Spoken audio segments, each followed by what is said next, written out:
سیما آندھرا کے تمام سیاسی قائدین نے اتحاد اور اتفاق کا مظاہرہ کیا، لیکن افسوس کی بات یہ ہے کہ تلنگانہ میں رہنے والے سیاسی حضرات نے اتحاد اور اتفاق کا مظاہرہ کبھی تلنگانہ کے لیے نہیں کیا. صرف چند ایک جماعتوں کو چھوڑ کر سب لوگ اس کے مجرم ہیں، اور جو لوگ اس طرح کی حرکت کیے ہیں وہ 600 جو بچے مر گئے کہہ رہے ہیں خودکشی کر لیے، وہ خودکشی نہیں ہے بلکہ قتل ہے. اور قاتل کون ہے آپ جانتے ہیں؟ قاتل یہ سیاسی قائدین ہے. ڈیڈ لاک کو کون توڑے گا؟ ڈیڈ لاک کو کون ختم کرے گا؟ ڈیڈ لاک کو ختم کرے گا پیپل پولیٹکس، کیونکہ پاور پالیٹکس تلنگانہ کو بنانے میں ناکام ہو گئی. پاور پالیٹکس کون؟ پارلیمنٹ اور اسمبلی میں رہنے والے لوگ، یہ لوگ ناکام ہو گئے تلنگانہ کو بنانے میں.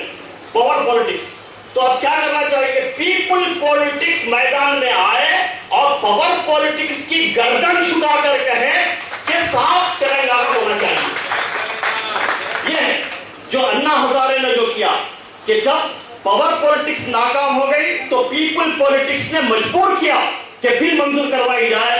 جب تک اس طرح نہیں ہوگا، اور پاور پیپل پالیٹکس میں کون ہے؟ ہم ہیں، آپ ہیں، یہ تمام میوا ہے، یہ سب لوگ پیپل پالیٹکس کے اندر شامل ہیں. ہمارے ظہیر الدین علی خان صاحب ہیں اور مختلف تنظیمیں ہیں، یہ سب پیپل پالیٹکس کے اندر شامل ہیں.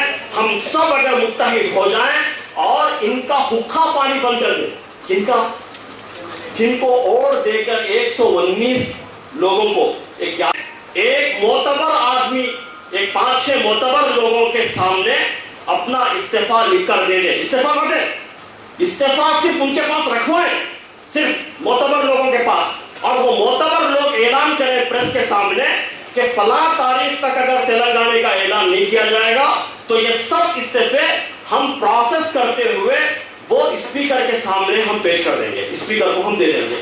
اگر یہ کام کرتے ہیں تو انشاءاللہ کل تلنگانہ آئے گا. یہ ہے تلنگانہ کا پروسیس. اور یہ ڈیڈ لاک کا معنی اگر حامد محمد خان کہتا ہے، جماعت اسلامی کا پروردہ، تربیت اس کی بچپن سے لے کے جوانی سے لے کے اٹھڑ عمر تک ہوئی دینی ماحول کے اندر، وہ جے تلنگانہ کہہ رہا، حیرت کی بات ہے. اگر حامد محمد خان جے تلنگانہ کہتا ہے تو اس کا مطلب ہے جے آزادی، جے انصاف، جے اقدار.